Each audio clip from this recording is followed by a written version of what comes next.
মা মাছের ডিম ছাড়ার মৌসুম শুরু হয় আজ মধ্যরাত থেকেই ৩১ জুলাই পর্যন্ত ৩ মাস কাপ্তাই হ্রদে সকল ধরনের মাছ শিকারে নিষেধাজ্ঞা দিয়েছে প্রশাসন। বুধবার রাঙামাটি শহরে মাইকিং করে মাছ শিকারের নিষেধাজ্ঞার কথা প্রচার করা হয়। হ্রদে রুই জাতীয় মাছের সুষ্ঠু প্রাকৃতিক প্রজনন ও বিকাশের স্বার্থে ৩ মাসের নিষেধাজ্ঞা জারি করেন রাঙামাটি জেলা প্রশাসক হাবিব উল্লাহ মারুফ। এই ৩ মাস কাপ্তাই হ্রদের মাছ পরিবহন ও বাজারজাতকরণও নিষিদ্ধ থাকবে। হ্রদে রুই জাতীয় মাছের বংশবৃদ্ধি, হ্রদে অবমুক্ত করা পোনা মাছের বৃদ্ধি ও মাছের প্রাকৃতিক প্রজনন নিশ্চিত করতে প্রতি বছর এই নিষেধাজ্ঞা দেওয়া হয়।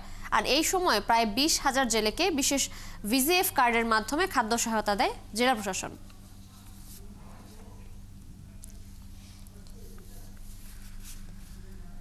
দর্শক, এ বিষয়ে বিস্তারিত জানাতে আমাদের সাথে রাঙামাটি থেকে যুক্ত হচ্ছেন সহকর্মী উচিংছা রাখাইন। উচিংছা, নিষেধাজ্ঞার বিষয়ে কি বলছেন জেলেরা? তারা কি এই সময় সরকারি সহায়তা ঠিকমতো পেয়ে থাকেন কিনা, আপনার কাছে কি তথ্য আছে? তিশা, আসলে প্রজন্ম বাড়াতে, বিশেষ করে মাছের যে প্রজন্ম বাড়াতে ৩ মাস আজ মধ্যরাতে কিন্তু ৩ মাসের জন্য নিষেধাজ্ঞা করেছে জেলা প্রশাসন পক্ষ থেকে। কিন্তু এই জেলা প্রশাসনের যে নিষেধাজ্ঞা, বিশেষ করে জেলেরা এই যে ৩ মাসের যে তারা মাছ না মারে থাকে, কিন্তু প্রায় সময় কিন্তু দেখা যায় হচ্ছে এখানকার বিভিন্ন জায়গা বিভিন্ন ভাবে কিন্তু তারা জেলেরা কিন্তু মাছ ধরে। প্রায় সময় কিন্তু ডিসি থেকে কিন্তু তাদেরকে আটক করা হয় এবং জাল সহ এবং নৌকা কিন্তু আটক করে।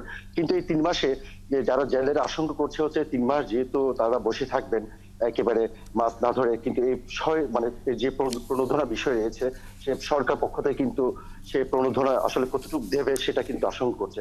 তবে আশাবাদ করছে এখানকার জেলা প্রশাসন থেকে এবং বিএফডিসি পক্ষ থেকে কিন্তু এই ৩ মাসে যেভাবে হোক যারা জেলেরা রয়েছে তাদেরকে ৩ মাসে এখানে বিভিন্ন চাউল থেকে শুরু করে বিভিন্ন যে বিষয়গুলো রয়েছে সেগুলো দেওয়া হবে বলে এমনটি জানিয়েছে দিশা।